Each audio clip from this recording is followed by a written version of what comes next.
So at least one of them are hearing. Those of us that I feel like I should stand up and say, hi, my name is Representative Graham Hunt, and I own a gun. Yeah. I own several, actually. And I just got to say thank you for coming out here. This is fantastic. Most of you I recognize that were here for Guns Across America not too long ago as well. You may not recognize me. I was incognito. Big cowboy hat usually gives me away, but sometimes not. Problem with not going first is that a whole bunch of people steal your thunder. So I'm going to touch on a couple of the things that I wanted to talk about today, and realize that some of the folks that went before me and some that will go after me will probably say a lot of the same thing. But we're kind of preaching to the choir out here, right? Everybody out here owns a gun or supports a gun owner. And one of the things that we talked about in the Second Amendment, right, and by the way, not being loud and vocal out here is not going to fly. I like interaction. Thank you, Carrie. I like interaction, so please, let's keep this lively. I don't want it to be like I'm preaching to you, because that's not the case. Although I am a pastor and I do preach. So that's another piece. So first, Second Amendment. And we talked about history repeating itself, but let's talk first about the Second Amendment. That very first part where it says, a well-armed militia. A militia, we heard it talked about just a little bit ago, but militia is not the National Guard. In fact, it's an unprofessional fighting force. Who is an unprofessional fighting force? An armed citizen, right? And some of us aren't professionally trained, and that leads me to the next part that somebody stole a little bit of thunder on first, but I want to talk about a veteran. And if you are a veteran, I don't want you to just put your hand up, put it down. I want you to keep it up for a second. So if you're a veteran, please keep your hand up. The word veteran means something very special. As a 10-year veteran myself, Iraq and Afghanistan, the word veteran means somebody served. But in order for somebody to serve, somebody had to serve before them, right? So everyone that you see that has their hand up today, that means that there was a veteran that went before them, and that they have served. And that because they served, somebody is now serving who will be called a veteran later. And so I want to take a second, I'm going to set the mic down, and I'd love for us to give us just another round of applause, please.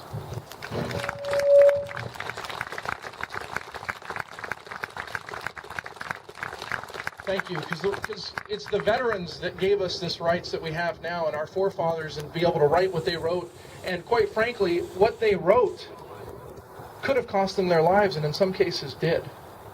These are rights that are not only rights, but they're responsibilities, and the word responsibility carries a special effort as well, too. It doesn't just mean the right to have, I can go to the store and buy, it means that I should. And that when I do so, I need to act responsibly. So when we're talking about a Second Amendment right and history repeating itself, we're talking about the fact that criminals break laws, right? So if you take away the guns, and you take away and you throw up all these background checks and make it to where everybody knows what you have, all that means is that you're creating a list, and the criminals will eventually get that list, and they'll know what houses they should break into and take guns. They don't buy them the way that everybody else does. They shouldn't break into any of our houses, I would think. But all they're looking to do is to have the opportunity. If we think like a criminal for a second, and I'm going to break into a house, do I want to do it to a gun owner? Not if they're home, right? That doesn't make a whole lot of sense, but if I know you don't have guns, then what's stopping them? You heard the phrase that, police are minutes away. Well, my police officer travels 1,450 feet per second, usually. How much does yours travel? Depends on what you're loading. So, not all of those guys aren't here. Some of us are. Some of us obviously had some other things because this is an interim. But I can tell you there are some folks that are here that absolutely stand for the Second Amendment rights. Absolutely hear what you're saying. And I'm going to say, don't just let this be one of the only events this year. Let's have more. Show up to your candidates' campaigns. Let them see you, and even if they're not gun enthusiasts, let them see you. Show that you live in their district, and that they're not going to take it away. We talked about what a republic is, right?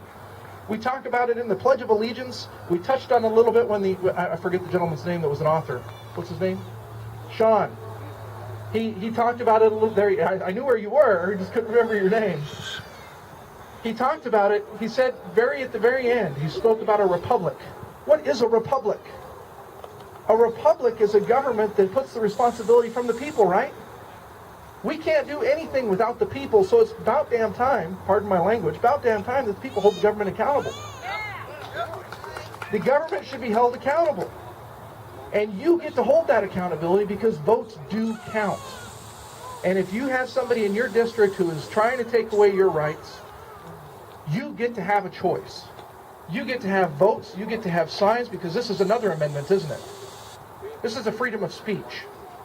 And I don't know if you know, but our own president signed into law not long ago anti-freedom of speech zones.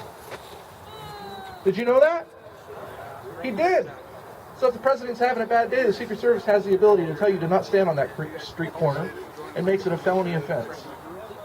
Pretty soon, they're just going to keep on eroding away to where you won't have that First Amendment right. And I won't either. And the Second Amendment right's not far down the list. And 594, how ludicrous is it? Does anybody here teach gun ownership, how to handle the guns? Anybody in here teach? I know we had some folks that were here that were teachers that I spoke with. So 594, does it make a whole lot of sense that you don't know how to use a weapon, but you want to go to class and use a weapon, and I'm going to take the handgun as an instructor and I'm going to hand it to you? You know what I have to do that? A background check and a transfer. So you're at a class, they're standing at Cabela's and doing a class, and I'm going to hand you a handgun because you need to know how to be able to handle it. So now we have to do a transfer and a background check. But it doesn't stop there because you're not keeping the gun. I didn't sell it to you. Now at the end of the class, or if you're handling it appropriately and I need to take it back, you know what else I have to do? Another transfer. Does that make sense? No. Let me ask that again, because there was only half of it. Did that make sense? And the way that the whole thing went down here in Olympia was the people that supported 594 got to talk. The people who didn't got put in another room. And I was unfortunately not on that committee, but I was here and I was watching, and I'll tell you what, that was just garbage. And people need to know this. So tell them, go out there and talk to them, hold signs, exercise every one of the rights that we still have today, and let's fight and keep them every single day. And tell people, you don't have to want to own a gun to be a supporter of the Second Amendment right, though I think you should. You don't have to want to own a gun, you don't have to have a gun in your home. But don't try to take the right from me.